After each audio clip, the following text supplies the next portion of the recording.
Hello, this is Victor. I'm here with a new battle report. Again, is this the second game, Warhammer 8th edition, with my Bretonnian at 2400 points against High Elves. First time I play against High Elves, I think, as in the previous battle report. First time I was playing against uh, Baseman. My list, remember this was a small um, tournament, no competition between four players where we played each other like following a tournament format. Uh, and yeah, and this is the list. So I use a Lord of Bretonnia with the Heroic Killing Blow and the 1+ Aurora Ball plus the Sword of Swiftness, so striking first. Prophetess level 4 life with Dispel Squall and the Crow of Command. Damsel level 2 of Beast, BSB, with some magical items and impetuous charge. Paladin on horse, paladin on foot with the virtue of empathy, then 11 knights of the realm, 2 units of 10, 11 knights of the realm, 2 units of 15 bowmen, a unit of 12 bowmen, 3 Pegasus, and 5 yeomen. What we have from the High Elf is we have an Archmage level 4 with high magic, BSB, Lord Master of Hoet, a Mage of level 2, sorry, level 1, this is a mistake, this is a Mage of level 1, a unit of Archer, Sea Guard, a big unit, big block of White Lions, 2 Frost Phoenix, and a small unit of Reavers of 5 Reavers. Let's go first to deployment. So, yeah, she is new in the Warhammer Fantasy, she is not very experienced.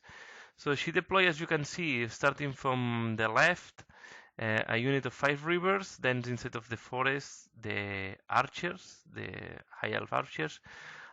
Then we have in the middle a big block, the big block of wild lions, uh, with the BSB and the Archmage inside. The level 1 is with the archers. We have a Frost Phoenix just behind the hill, and then we have the Sea Guard with the Lord Master of Hoeth, and behind the house we have another Frost Phoenix.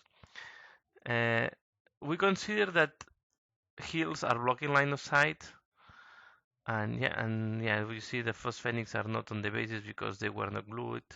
So this is the deployment at the this is the deployment. From my side, yeah, I have much units than her, so I was able to almost to try to deploy and see what she was deploying. So I started deploying the archers, leaving the lances for the last things to deploy.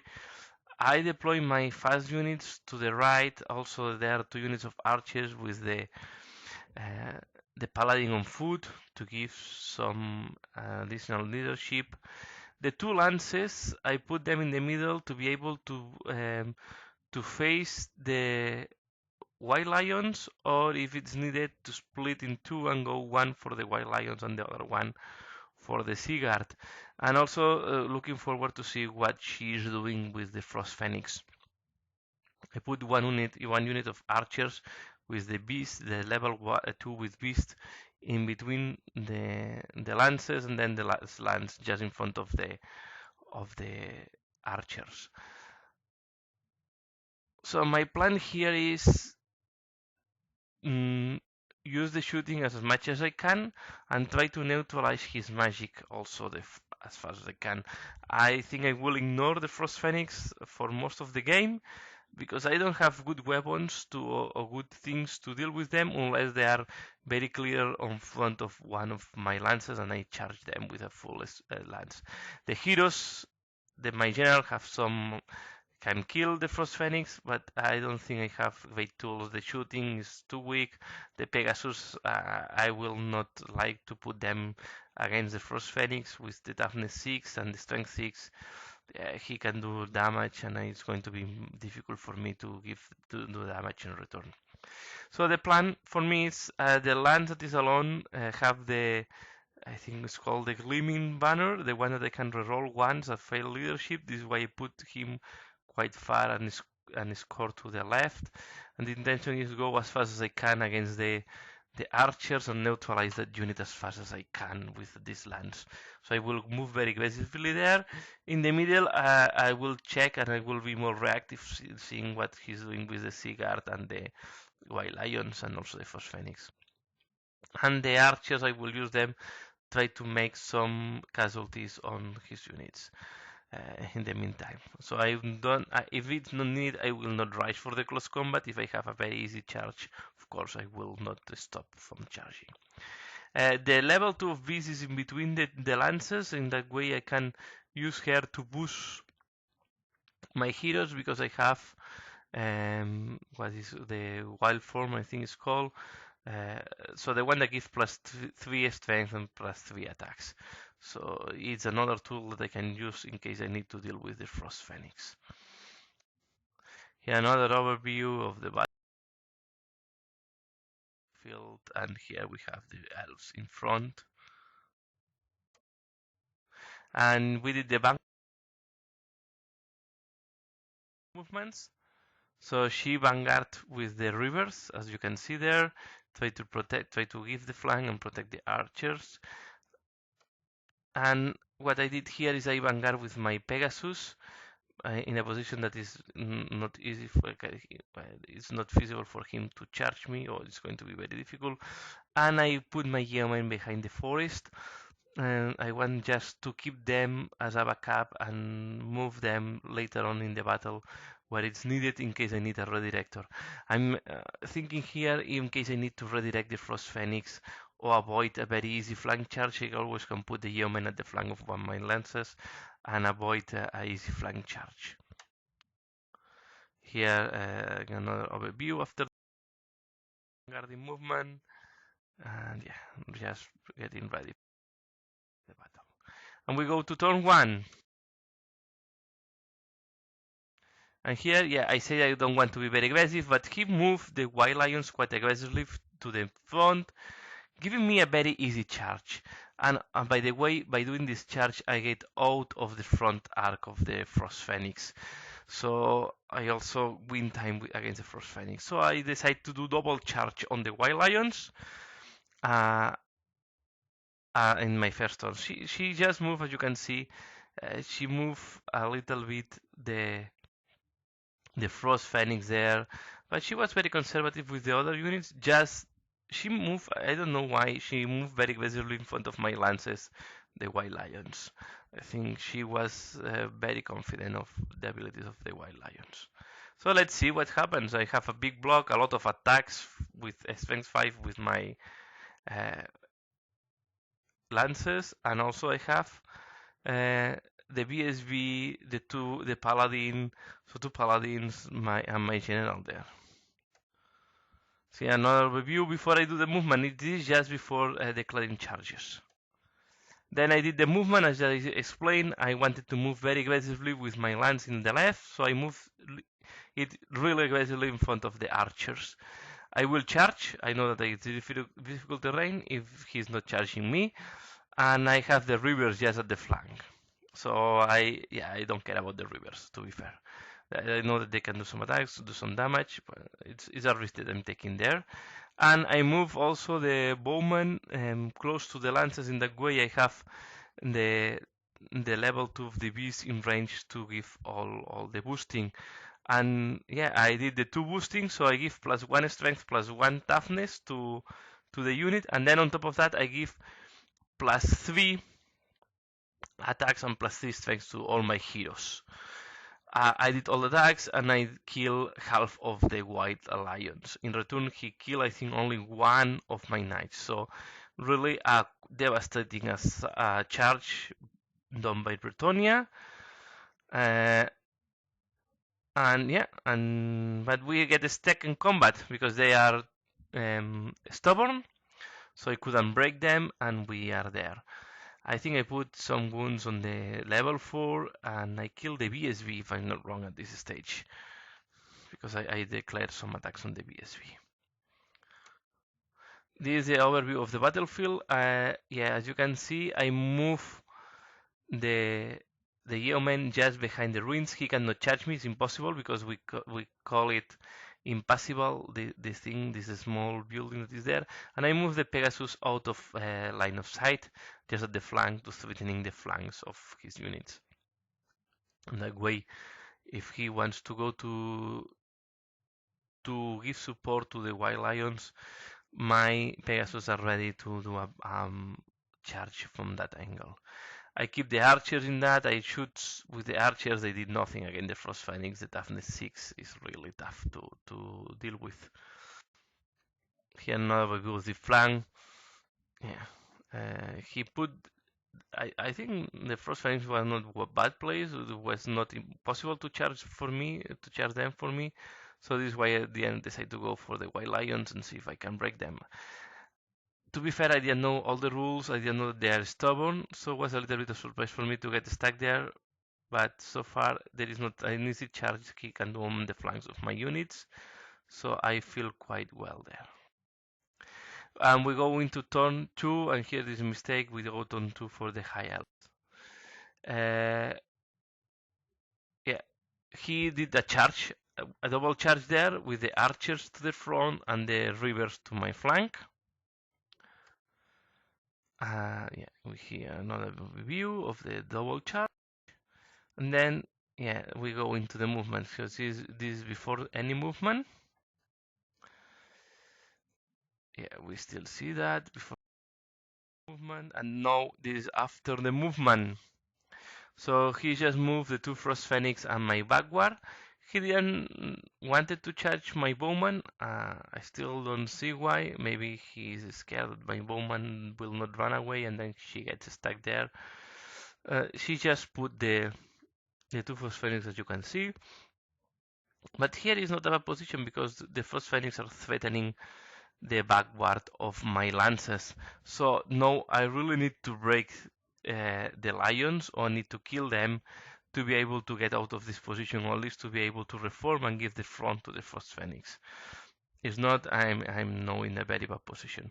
Also, the bowmen are very exposed in that position at this moment because they are just uh, in between the lances. So if the lance in my left is broken, uh, they can charge on my bowman, and also this Frost Phoenix can charge to the backward of my bowman if they want. So this is the overview at the end of the. I don't know if they can see my bowman. I think they can see the two lances, but not my bowman. But that's all. That's the how it's looking like at the end of the turn 2 for the High Elves. Before this, just before doing the combat. In the magic, I don't think there was anything interesting, anything to that happens really. And yeah, and this I think this is still before the combat, but at the end, yeah, the combat I killing wild lions. Yeah, I keep killing wild lions, and the rivers on the other side. Between the rivers and the archers, kill two of my knights. I kill more than what he killed me. I won the combat, but we both stick in combat. So my left flank and my lance is resisting the assault of the archers together with the rivers. So then in my second turn, um, I just move the yeoman, as you can see there, to protect the backward of the back of the knights. So in the way the Frost Phoenix have to charge the yeoman, and I can redirect them. And the other lance, the lance with the general, that was free because I killed enough lions and they get out of the combat. They just move forward and pivot. I passed the leadership test to be able to march, and I march there, as you can see. I also put the Pegasus, and now I'm threatening the two flanks of the Seaguard from that side. I decide to reform with my archers to put them in angle in the way that I'm completely out of line of sight of the Frost Phoenix, just in case. And as well, they are now out of No, I don't think. Yeah, if there is, if my unit breaks, my unit of knights is broken, they will not be charged neither. And this is the positioning of the two Frost Phoenix and how I put the yeoman. The two units of archers shoot something on the Sigurd. I don't think they did any damage. Also, if they did the damage, it was not relevant for the battle. Yeah, this is an overview at the end of my movement again. Yeah, this is the turn 2. You can see all the pile of white lions killed there. And here the combat that is coming. And yeah, and here we did the combat between the reavers and the archers. I won again the combat. The reavers stick, but the archers run away. This is how it looks like before the archers are running away before the combat. And here we see the archers have run away. I won the combat, and then I decide to reform and to face the reavers with my lance. In that way I can put a lot of attacks next turn and try to block them also from combat. So this lance is completely supporting this flank. Quite happy how it's going here. I just lost, I think, a couple of three or four knights. Nothing, yeah, something that can be expected.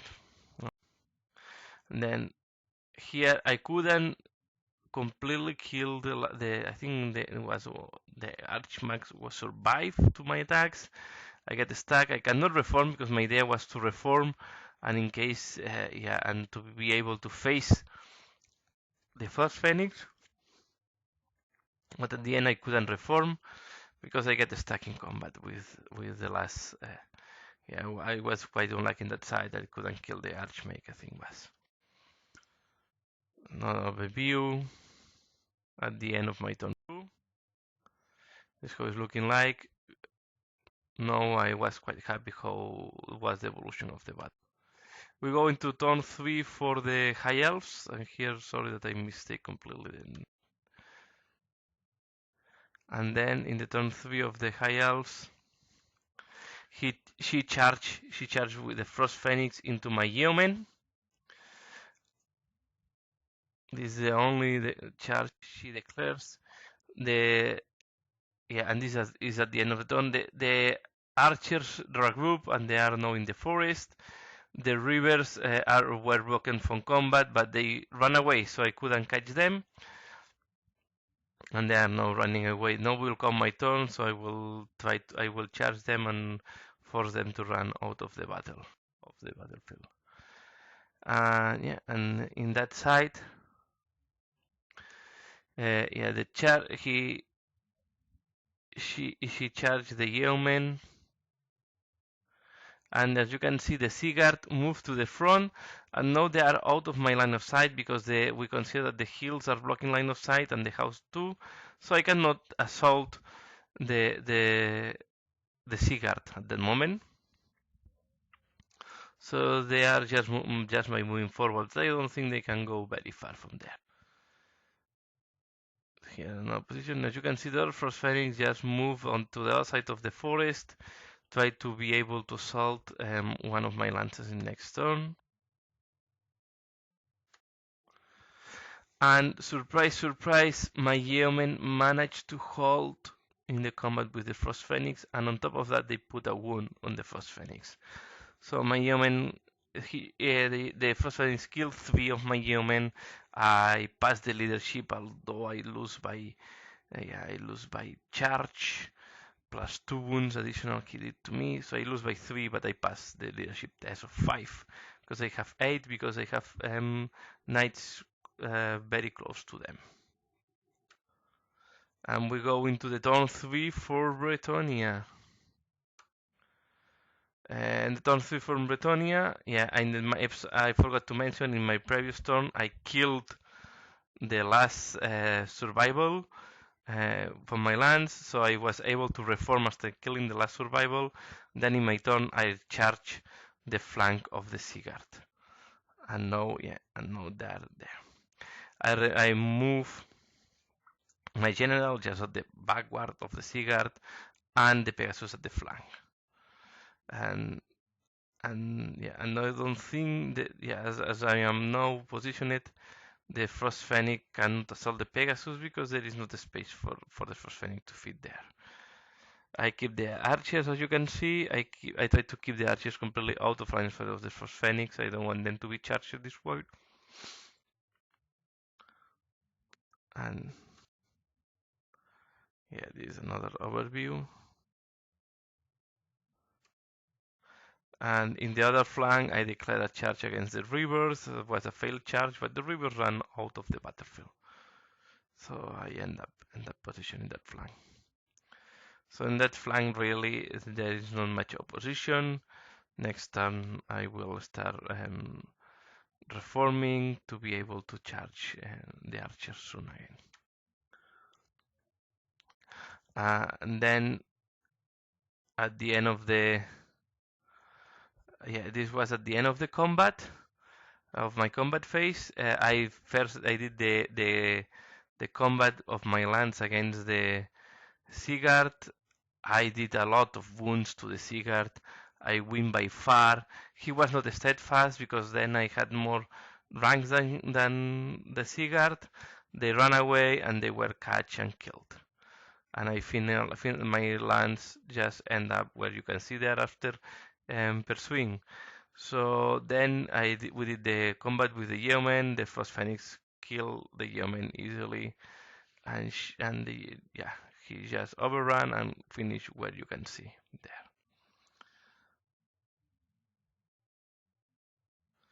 So this was at the end of the turn 3 of Bretonnia. Yeah, I killed the White Lions. The level, yeah, at this moment the level 1 was dead. The level 4 is dead. Also, all her characters are dead, and it's only she only has the two Frost Phoenix and the archers. The level 1 I think was killed between the silver mirror plus a miscast. Yeah, this is at the end of my turn 3. Some more views, and we go into the turn 4 for the High Elves. Then at the turn 4 for High Elf, she declared one assault with the. I think she can. It's difficult to see in the picture. I think the Frost Phoenix that is not painted was out of angle to be able to assault my lance, and the Frost Phoenix painted on blue assault the flank of my lance. Yeah, this is how it's looking like. She moved the archers to be able to shoot. In the combat, I think the Frost Phoenix, I think, lost, or yeah, the combat was very narrow. I think the Frost Phoenix killed one or two of my knights, and then I just reform, and now I have my lance facing to the Frost Phoenix. This is what I was explaining. So yeah, the Frost Phoenix, we just put them into here, but the Frost Phoenix was in front of my lance, and then I did a flank charge with my Pegasus. In the magic phase, I managed to put Flesh to Stone plus the Throne of Binds, so I put a Flesh to Stone on +4, so my Pegasus end up having toughness 8 against the Frost Phoenix. This is the overview. And yeah, and at the end, nothing else happened. I didn't kill the Frost Phoenix, and the Frost Phoenix didn't manage to kill to break any of my units.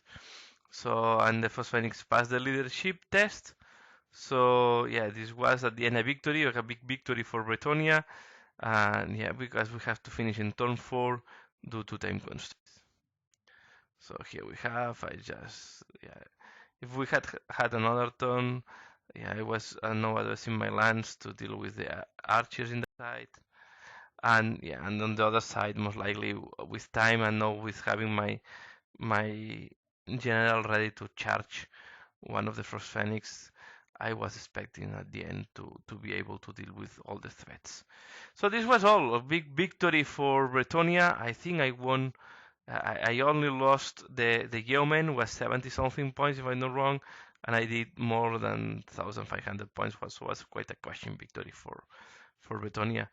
I think I did. No, I did 2,000 points. So 2,000 points to 70 something. Very big victory. Very happy how they behaved.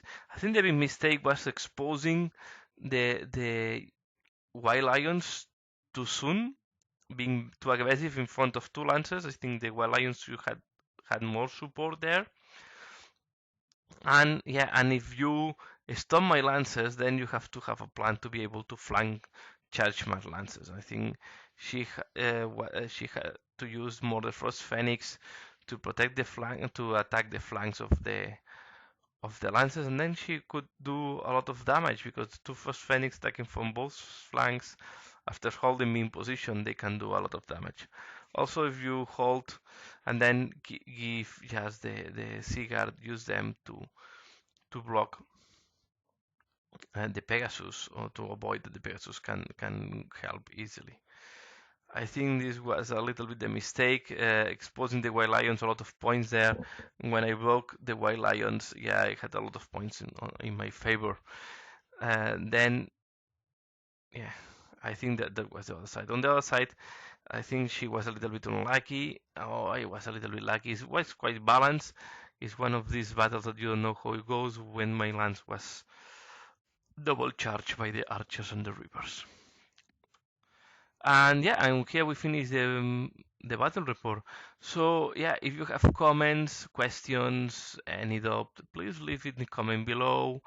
I will come to you as fast as I know, and if you want just to give some to give some feedback, also yeah, in the comments below. Like if you like it, subscribe if you don't subscribe it, and as usual, thanks a lot for watching, and see you again later. Bye.